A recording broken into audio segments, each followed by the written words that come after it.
Bienvenue, Ali Yousfi Alaoui. Merci Rachid, merci de m'avoir invité. Invitation pour la première émission, le lancement de la nouvelle émission 7e Sens, l'ODJ TV Radio, qui est censée, en tout cas qui a l'ambition, me semble-t-il réaliste, de donner du sens là où il doit y avoir du sens. Ravi d'en faire partie. Merci en tout cas à vous, Ali Yousfi Alaoui. Je rappelle que vous êtes chercheur en idées politiques en terre d'islam, que vous êtes également conférencier et traducteur. Donner du sens à ce que nous avons aujourd'hui, dont nous disposons concernant les propositions de réforme de la Moudawana. Donner du sens, ouais.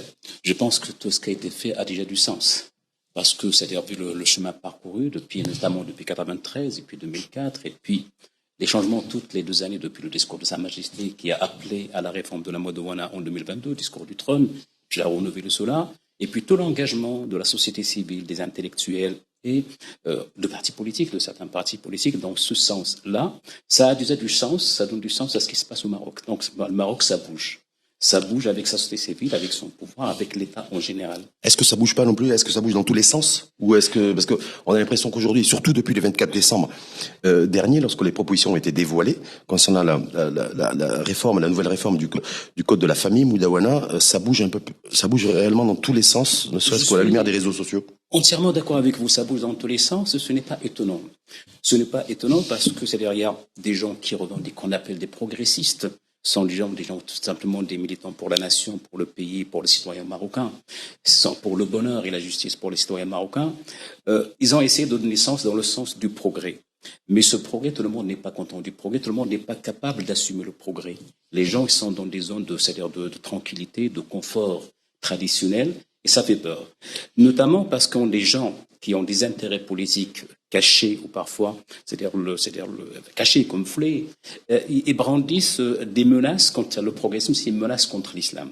Et on sait que le Marocain normal, le Marocain, c'est-à-dire généralement l'ensemble des Marocains, pour beaucoup, le capital intellectuel et culturel, c'est l'islam, c'est la religion.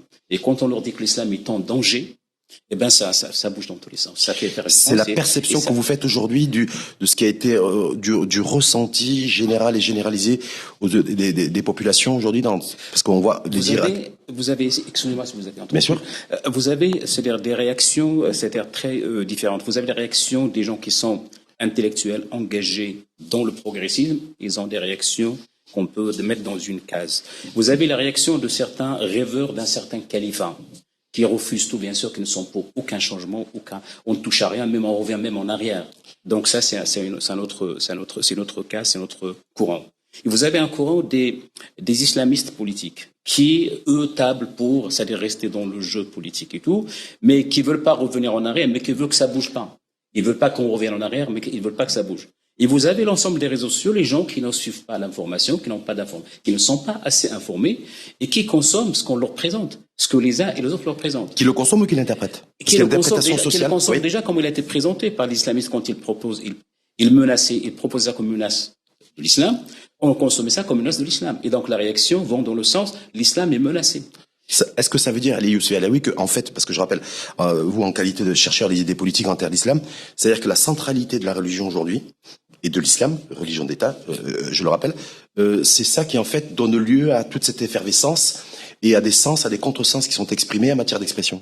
Exactement, parce que j'avais tout à l'heure, c'est un capital culturel, intellectuel, identitaire, et ainsi de suite. Et les gens, dès au moment où vous touchez à cela, ils ont peur. Ils craignent un peu le devenir, ils craignent l'avenir, qu'est-ce qu'on va devenir sans cela. Donc, ce qu'il faut faire aujourd'hui, vu la centralité de l'islam, c'est déjà expliquer aux gens, d'une manière sereine et pédagogique, que l'ensemble des gens qui travaillent pour l'évolution, pour la réforme de la Moudawana, du code de la famille, beaucoup d'entre eux, la majorité écrasante d'entre eux, agissent à l'intérieur de l'islam et pas de l'extérieur de l'islam. Nous agissons de l'intérieur. Nous avons toujours appelé à l'ijtihad de l'intérieur. Et ce ne sont pas des modèles étrangers qu'on essaie d'imposer aux musulmans ou aux Marocains. Ça veut dire que ce qui a été présenté en interne. À ce jour, c'est marocain. Avec aujourd'hui, est-ce que vous considérez, vous, Ali Yousfi Alaoui, que le Conseil supérieur des oulémas, qui était partie prenante du comité de pilotage et qui a piloté cette réforme de la Moudawana, c'était aussi la caution religieuse? Et que fondamentalement, sur des sujets qui ont déçus, en tout cas qui n'ont pas répondu aux attentes des féministes et de tous ces courants progressistes, ils en veulent aujourd'hui, en fait, ils demandent des comptes, entre guillemets, au Conseil supérieur des oulémas. On va revenir dans la garantie de la religion, la garantie de la protection de la religion émane ou revient en premier lieu à Sa Majesté. Donc, qui a, c'est-à-dire à maintes reprises, signalé, souligné qu'il ne peut pas interdire quelque chose qui a été autorisé par l'islam, mais autoriser quelque chose qui a été interdit par l'islam. Donc ça, il faut le souligner. Après, le Conseil ulama s'inscrit dans cette optique, dans cette ligne. Bien sûr, Sa Majesté le Roi et les militants aussi de la Modouana, de la réforme de la Modouana, ont voulu qu'une Modouana, un code de la famille progressiste qui va avec l'air du temps. Est-ce que maintenant le Conseil des ulama a été à la hauteur? Bien sûr, il y a eu quelques déceptions. Il y a eu quelques déceptions sur lesquelles on peut revenir si vous voulez. Mais il faut d'abord garantir aux musulmans, aux Marocains aujourd'hui, que le travail ne vient pas de l'étranger, n'est pas dicté de l'étranger. Il est maroco-marocain, comme vous dites. Il émane de l'intérieur, d'un besoin sociétal, d'un besoin de l'évolution de la société. La société a bougé, a changé depuis 1956 jusqu'à aujourd'hui. Et tout simplement depuis 2004 jusqu'à aujourd'hui. La constitution du Maroc a été changée en 2000, a évolué en 2011. Il faut que notre code de la famille soit en conformité d'abord avec notre constitution pour laquelle on a voté. Est-ce qu'il l'est, vu les propositions qui ont été dévoilées le 24 décembre dernier, est-ce que pour vous, vous qui suivez ça de très près, à l'UCV Alaoui depuis des années, est-ce que ce qui a été le rendu à ce jour, parce qu'il devrait y avoir encore des discussions, il y avait une réunion au Parlement qui devait se dérouler et qui a été reportée, ajournée concernant les amendements. Est-ce que pour vous, c'est les propositions qui sont ressorties sont en phase et alignées avec le visage de notre société, et également avec le contexte dans lequel nous vivons aujourd'hui? On peut exprimer d'abord sa satisfaction, c'est-à-dire notre satisfaction pour ce qui a été fait. Pour dire après qu'il n'a pas été suffisant. Il est insuffisant, mais c'est déjà quelque chose, c'est un pas. Du moment où on avance, quel que soit le degré de l'avancement, c'est déjà intéressant. Du moment où on ne stagne pas. C'est-à-dire qu'on avance. On a avancé sur beaucoup de points sur lesquels on peut revenir si vous voulez. Mais les points sur lesquels on a avancé, justement. Par exemple, la question du mariage, on a toujours, c'est-à-dire revendiqué, demandé à ce que l'âge de mariage soit limité, soit fixé à 18 ans. Pour la simple raison, pour permettre aux étudiants, pour mettre aux jeunes filles marocaines de faire des études, de ne pas être obligés d'abandonner leurs études pour raison d'aller se marier. Ça a été, c'est-à-dire un peu réglé en partie, parce que l'âge aujourd'hui officiel, c'est par la loi qui va être votée, bien sûr. Ce qu'on a dévoilé aujourd'hui, l'âge est fixé à 18 ans avec une exception. Ou c'est la dérogation à 17 ans.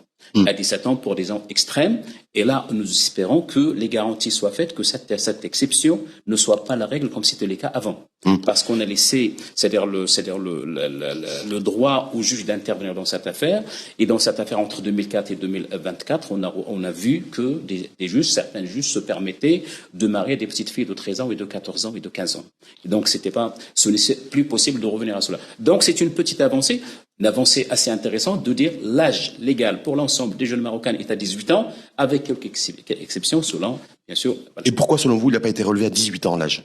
Parce qu'il y avait rappelez-vous, tous ces débats autour d'éradiquer le mariage des mineurs, l'engagement du Maroc via des conventions aussi internationales.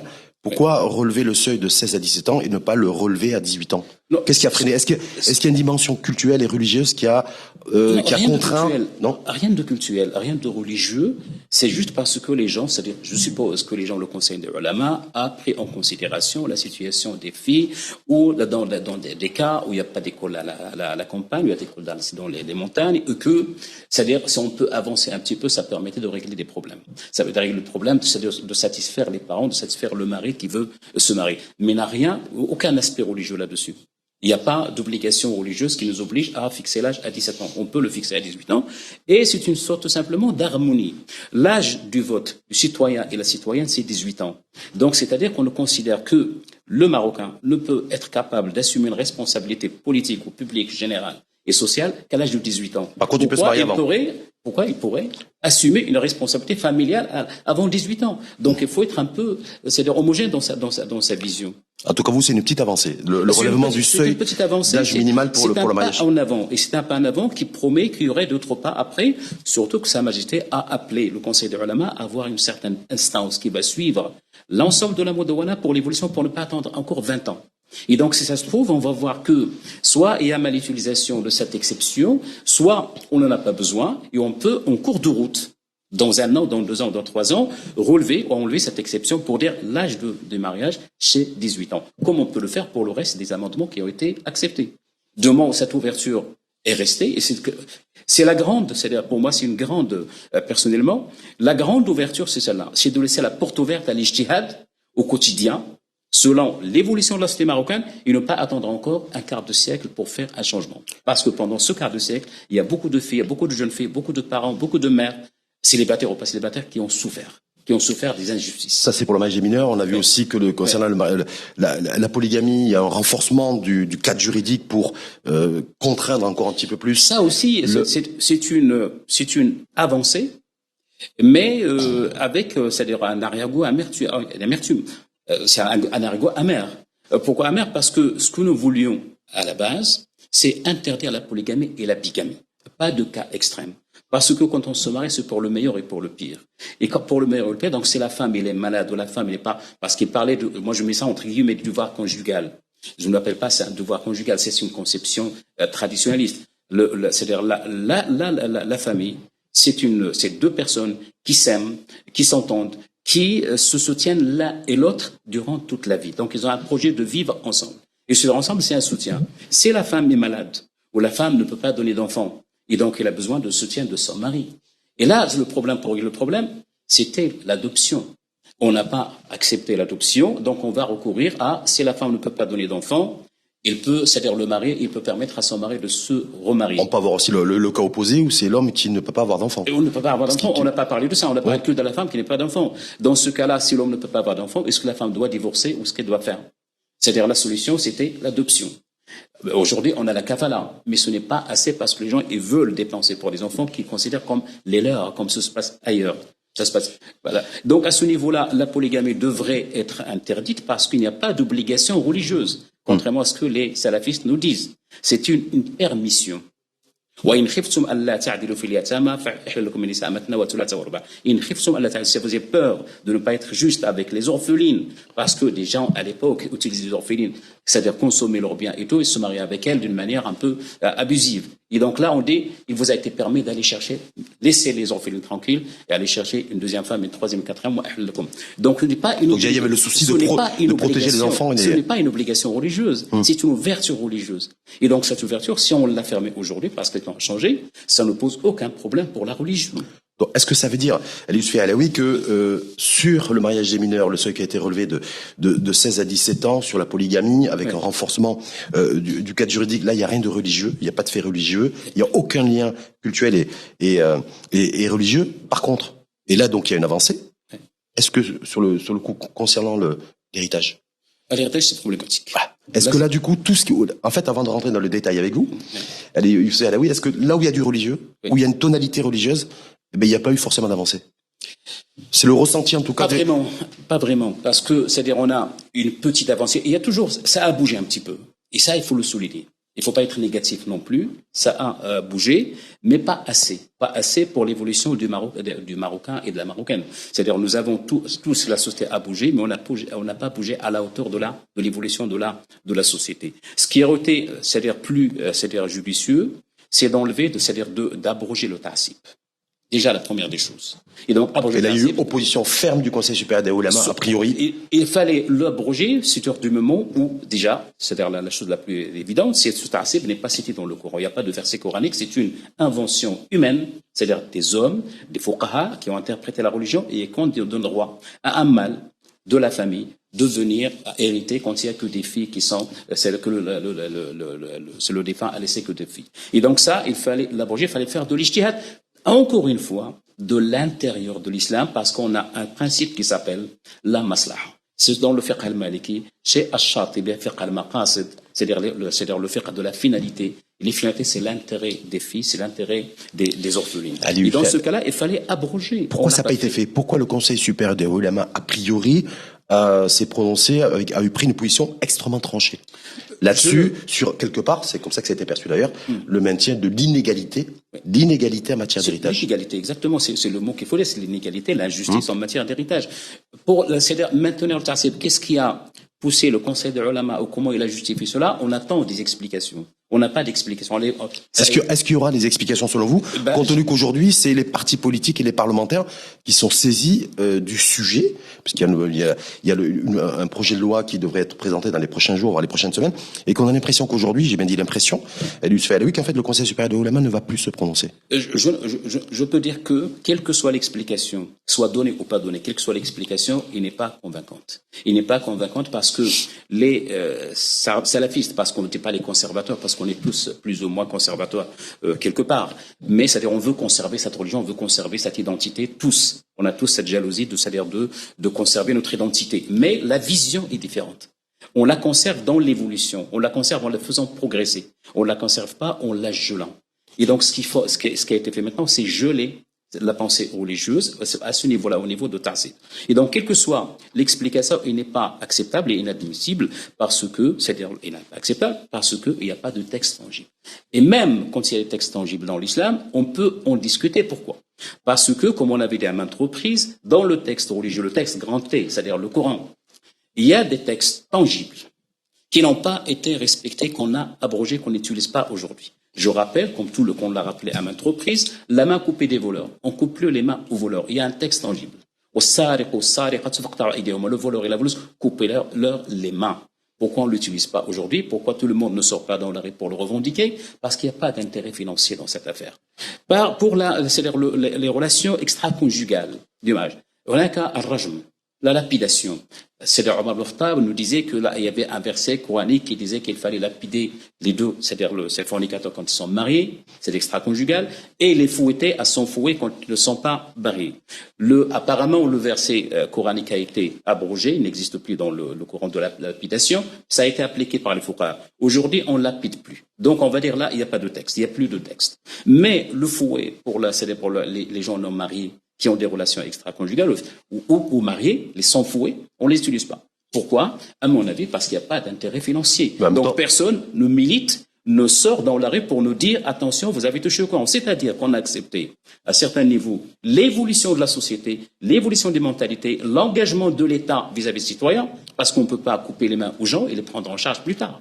Parce qu'il va les prendre en charge. Justement là-dessus, allez, Youssef Alaoui, est-ce que vous faites partie de ceux qui considèrent qu'effectivement la position tranchée prise par le Conseil supérieur des oulémas concernant le tassib, ça consacre en fait la pratique du tassib. C'est que la nouvelle version du code de la famille Moudawana, c'est quelque part la consécration du tassib. Ça le consacre momentanément.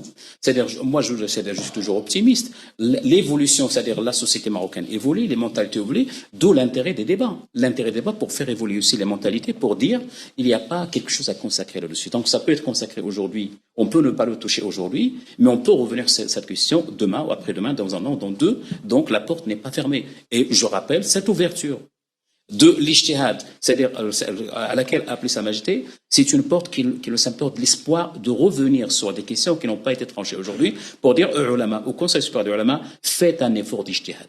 Faites un effort d'ijtihad, c'est possible, c'est pour la justice, c'est pour l'intérêt de l'ensemble des citoyens. En tout cas, consécration temporaire, voire ponctuelle, selon vous, de la pratique du tassib sur l'héritage. Par contre, ce qui a été toléré, il y a une fenêtre ouverte, une option. Oui. Ouverte, c'est la donation. Ça existe déjà, donc il n'y a rien de nouveau sous le soleil, comme on dit. Oui. Par contre, effectivement, c'est quelque part, il pourrait y avoir dans les prochains jours, les prochaines semaines, un encouragement à la donation de son vivant. On parle d'une fiscalité appropriée d'ailleurs, et qui se voudrait accompagner cette nouvelle dynamique-là. Vous, en tant que chercheur en histoire des idées politiques, en terre d'islam, est-ce que quelque part, c'est la consécration du tassib, mais en même temps une petite porte ouverte pour encourager la donation de son vivant, une pratique qui existe déjà? On va dire que c'est une toute petite avancée. Toute petite.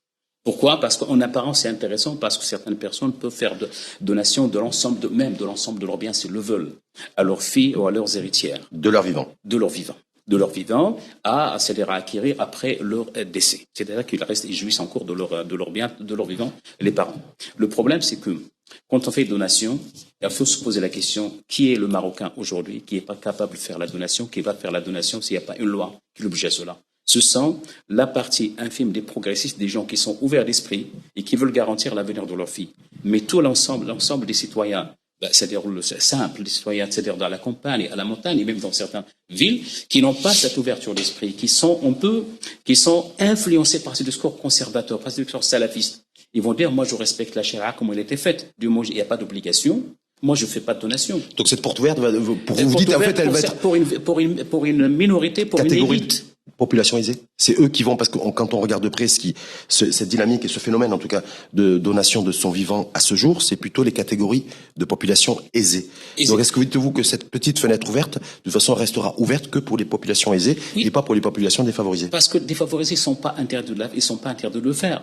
Mais je pense qu'il n'y a pas la conscience de la faire. Donc, il faut des lois claires, c'est-à-dire qui obligent les gens à protéger leurs filles, qui oblige les gens. Loi ou une fiscalité dite attractive pour encourager. Une loi, parce qu'on sait rien ne nous protège que la loi. La loi protège tout le monde, protège l'élite et protège en fait la masse. Et donc les gens qui sont dans les campagnes, qui sont ruraux, qui sont analphabètes ou qui sont simples tout simplement dans la société, ils ont besoin d'être protégés par des lois et d'être encadrés par des lois. C'est comme ça qu'on avance. On ne peut pas avancer par des portes entrouvertes. Parce que pour vous, il faut un cadre juridique. Il faut un cadre juridique. Mais il n'y aura pas de cadre juridique pour encadrer la donation de son vivant. Encadrer la donation, mais pour ceux qui la veulent, pour ceux qui veulent la faire. Mais maintenant, aller convaincre l'ensemble des Marocains de faire cette donation. Il y en a beaucoup qui vont dire, moi je m'entends avec ma famille, je m'entends avec mes frères, il n'y a aucun problème, je laisse mes frères faire après moi si je suis décédé. Il y en a ceux qui sont, comme je disais tout à l'heure, influencés par ce discours salafiste un peu brandissant la colère contre les progressistes, qui vont dire non, on ne touche pas à ça. Il y a la charia, il y a le texte coranique qui organise l'héritage. On laisse les choses. Donc pour vous, ça va rien changer en fait. En tout cas pour les masses. Ça va changer pour l'élite qui attendait cela. Mais ce qu'il fallait faire, et là aussi c'est une déception, ce n'est pas la donation, mais le testament. Et le testament, ça va permettre aux gens, c'est-à-dire ouvrir le testament, pas au niveau du tiers après l'héritage. Démocratiser le testament. Et l'officialité, c'est les gens, ils peuvent faire un testament. Déjà aussi, c'est pas pour tout le monde, parce que tout le monde ne va pas faire un testament. Tout le monde n'a pas les moyens et intellectuels et financiers de faire un testament. Mais au moins, laisser cette porte ouverte à ceux qui la veulent, comme ça, ils font un testament à qui ils veulent. À qui ils veulent de leur bien. Est-ce que demander à nos concitoyennes et concitoyens de faire un testament de son vivant, c'est quelque part une révolution culturelle, non? Ah oui. Parce que il faut le reconnaître. Voir une espèce d'effort colossal d'un point de vue culturel. Non, ça aurait été une révolution. Moi, je ne dirais pas une révolution, c'est une évolution. C'est-à-dire, c'est une évolution normale dans l'avancée de notre pays. Donc le pays avance, les mentalités évoluent, c'est-à-dire les gens sont ouverts, ils sont plus ou moins sur les réseaux sociaux, ils sont plus ou moins cultivés, ils sont plus ou moins scolarisés, donc ils peuvent comprendre un peu l'enjeu et le danger qui est autour de leurs enfants, notamment de leurs filles. Cela n'a pas été fait. Donc là, c'est une déception. La donation, c'est déjà une petite avancée, mais n'est pas assez intéressante. Ça n'a pas été fait parce qu'il y a le fait religieux. C'est notre religion d'État qui a freiné les intentions de celles et ceux qui voulaient faire bouger les lignes à ce niveau-là. Est-ce que ça c'est du fait religieux? Non, je rappelle cette citation, cet appel de Sa Majesté. Ne pas interdire ce qui est autorisé, ne pas autoriser ce qui a été interdit dans le Coran. La question ici n'est pas d'interdire ou d'autoriser. La question est d'interpréter dans le sens de l'islam, dans le sens de la justice divine.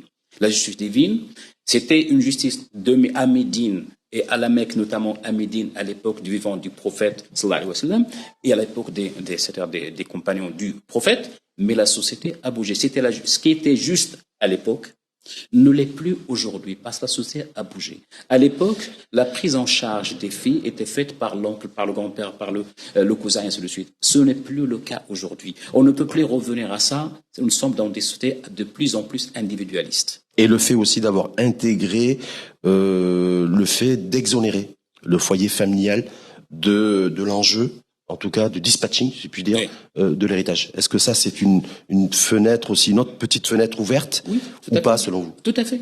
Tout à fait. Tout ce qui peut encourager les gens à répartir leurs biens d'une manière assez juste, sans avoir à payer des taxes là-dessus, ainsi de suite, tout ça, ce sont des avancées. Mais ce sont des avancées qui restent toujours en deçà de ce à quoi on espérait. En tout cas, ce qui a été fait Mais il faut dire que dans une société, dans un débat comme ça, on ne peut pas gagner sur tout le tableau. C'est-à-dire, on avance, il n'y a pas qu'une seule vision des progressistes ou pas progressistes. Tout un chacun a peut-être pour ceux qui sont de bonne foi, dans son objectif final ou dans sa finalité, c'est l'intérêt du pays. Maintenant, cet intérêt du pays, on le voit différemment selon sa culture. L'intérêt du pays ou l'intérêt des enfants? Parce qu'on a l'impression qu'en fait, le curseur, dans l'esprit de... Il y a les deux. C'est-à-dire l'intérêt d'abord, c'est-à-dire en premier lieu, ce sont des enfants et des orphelins et orphelines. Et l'intérêt du pays, parce que c'est un pays qui reste, c'est-à-dire de ce cadre conservateur, de ces cadres stagnants, qui évolue par rapport à ses voisins, par rapport à l'ensemble de la région MENA. Justement, l'intérêt des familles, vous avez dit l'intérêt national, l'intérêt des ménages, et l'intérêt supérieur des enfants, parce que c'est ça le code de la famille, et la Moudawana. Lorsque, a priori aussi, le Conseil supérieur des Oulémas oppose un niet, j'ai bien dit un niet, à la reconnaissance par ADN de la filiation et de la paternité, est-ce qu'il y a du religieux? Est-ce qu'il y a de l'interprétation sociale? Est-ce que ça obéit à une autre forme de logique rationnelle ou irrationnelle?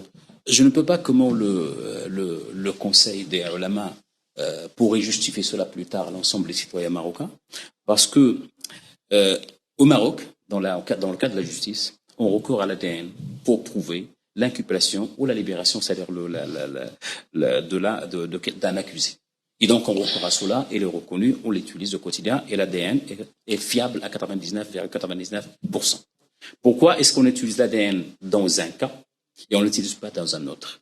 Et puis, cette contradiction entre obligé, c'est-à-dire le parent qui est reconnu parent d'un enfant hors mariage et tout, de payer la pension, et ne pas lui donner la filiation, l'identité, c'est-à-dire le nom de ce parent, il n'est pas héritier.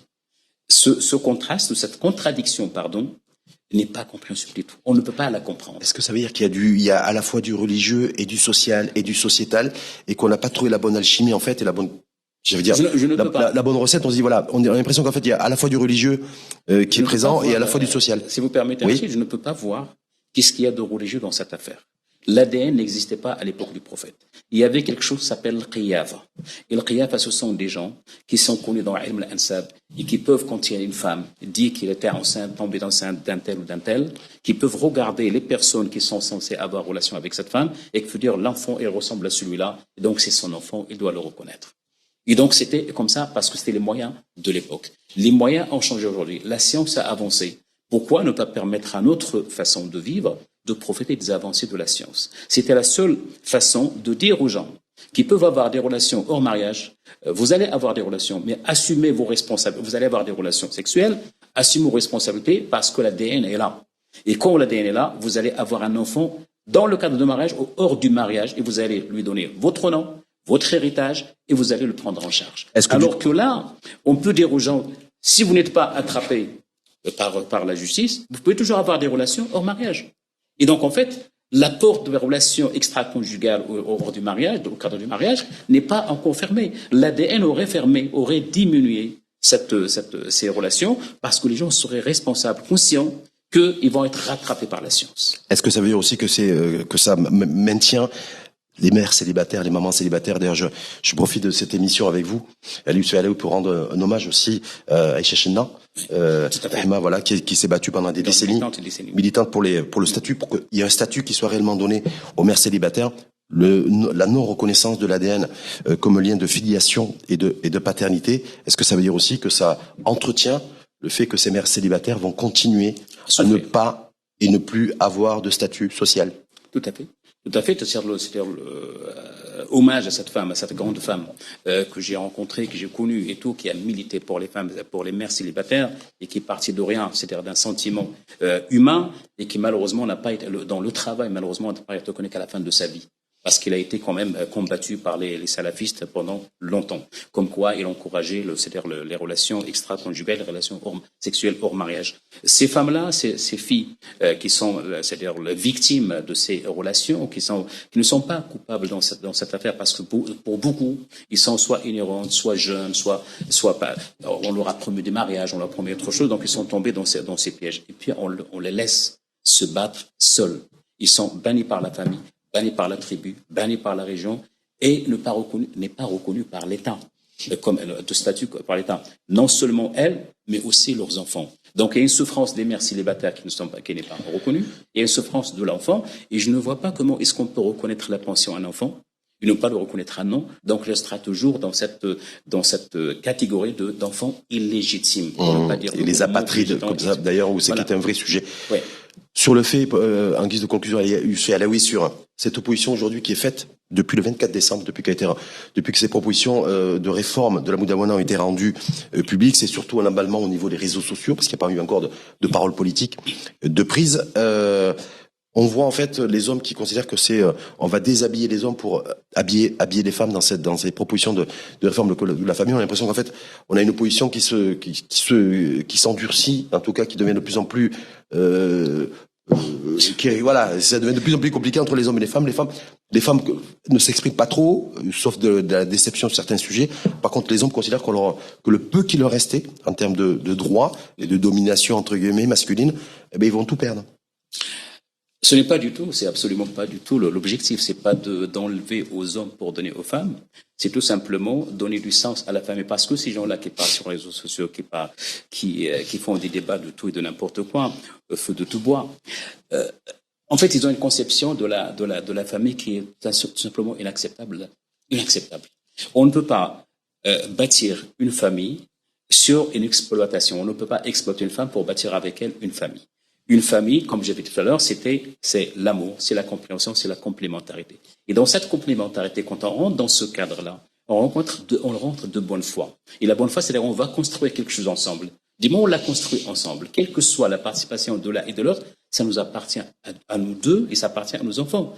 Pourquoi? On a vécu comme ça pendant longtemps. Ce sont les hommes, les femmes et les hommes travaillaient ensemble. La femme travaillait à la maison, travaillait dans les champs, travaillait d'une manière invisible. Mais c'est l'homme qui récupère tout à la fin. Et si la femme est divorcée, si l'homme est décédé, il avait c'est-à-dire sa famille de mâles qui vont hériter, la femme sort de cela sans rien. Et donc aujourd'hui, c'est la conception. On veut sauvegarder toujours la famille, mais avec une nouvelle conception d'égalité, de justice, d'amour et de projet commun, d'un projet commun. Et donc, il ne s'agit pas d'enlever aux hommes pour donner aux femmes, il s'agit de faire la répartition juste. Et ceux qui sont aujourd'hui, qui ont peur de cela, ceux qui ont des idées malsaines, et rentrent déjà avec des idées malsaines, d'exploiter quelqu'un. Exploiter, c'est-à-dire l'état des choses comme ils sont aujourd'hui. Et si jamais ça marche pas, je sortirai toujours gagnant. C'est déjà malsain à la base. Est-ce qu'on se rapproche de l'égalité avec cette nouvelle formule de la Moudawana, à la lumière des propositions qui ont été dévoilées et rendues publiques? Ou l'égalité reste encore un chemin long à parcourir? Non, le chemin est toujours long. Même dans les pays qui sont développés, il y a toujours des chemins à faire. C'est-à-dire qu'ils nous ont dévancé depuis des siècles. Mais il y a des chemins toujours à faire au niveau des salaires, au niveau des reconnaissances des droits de femmes et tout. Tout n'est pas réglé. Pour nous, on prend notre pays dans son cadre géographique et historique, c'est déjà des grandes avancées, malgré, c'est-à-dire les amertumes, malgré ce qu'on a reproché à ça, c'est une grande avancée. Malgré tout ce qu'on a dit, ça reste une avancée, ça inscrit notre pays dans une évolution progressive. Et donc, il faut rester optimiste à ce niveau-là. Est-ce qu'on s'approche de l'égalité petit à petit, avec des petits pas? Aujourd'hui, quand on parle de la tutelle, quand on parle de la pension, quand on parle du foyer, du couple, quand il y a divorce, que la femme doit rester dans le foyer et tout, c'est une avancée, c'est une reconnaissance des droits des femmes et des droits des enfants. Avant, quand on savait que les femmes ne pouvaient même pas voyager avec leurs enfants sans l'autorisation d'un père absent, dans les années absents et tout, et la femme même voyager avec ses enfants ne pouvait pas le faire. Moi, j'ai rencontré un cas d'une avocate qui est dans les barreaux de Paris, les Marocaines, elle est avocate au barreau de Paris, et qui est divorcée avec 2 enfants. Et quand il voulait voyager avec ses enfants, il fallait demander l'autorisation de son mari, qui était marié avec une autre femme et tout. C'était juste... en tout cas, avancer à petits pas vers l'égalité et pas avancer forcément à grands pas vers l'égalité. Ouais. Est-ce que ça veut dire aussi, juste dernière petite question là-dessus, Youssouf Alaoui, ça veut dire aussi que c'est à l'image un peu de notre société aussi, qui fonctionne à petits pas, en termes de rythme, et pas forcément à pas de géant, et n'est pas adepte de la rupture. Exactement, je suis entièrement d'accord avec vous. On avance seul, avec les moyens du bord. C'est-à-dire, on a du retard sur l'enseignement, on a du retard sur la culture, on a du retard sur la scolarisation et tout. Ça nous donne les mentalités qu'on a aujourd'hui. Et donc, on ne peut pas faire plus vite que la lumière. On reste quand même... Ou que certains diront que la musique. Oui, ou que la musique, mais on reste quand même optimiste. On est en train d'avancer. Merci infiniment pour cette lumière donnée et tout ce sens donné à ce débat autour de la Moudawana qui a démarré depuis bien avant le 24 décembre, mais en tout cas qui a été relancé depuis les propositions qui ont été rendues publiques concernant la réforme du code de la famille. Donc il y a des débats aussi qui devraient suivre au Parlement, mais aussi à la marge du Parlement. Parce que la société civile aussi est appelée aussi à continuer à prendre la parole et à peser aussi sur les débats publics et peut-être sur certaines décisions qui ne sont pas, comme vous l'avez dit, figées. Ça peut aussi bouger et être ajusté avec le temps. C'est moi qui vous remercie pour votre invitation, pour le travail que vous faites, pour la pédagogie, pour l'explication et pour rapprocher un peu ces sujets du public. Mais merci en tout cas infiniment à vous, Ali Yousfi Alaoui, et à très bientôt. Très bientôt, merci. 7e Sens, à suivre sur la chaîne l'ODJ TV et à réécouter sur R212, la web radio des Marocains du monde.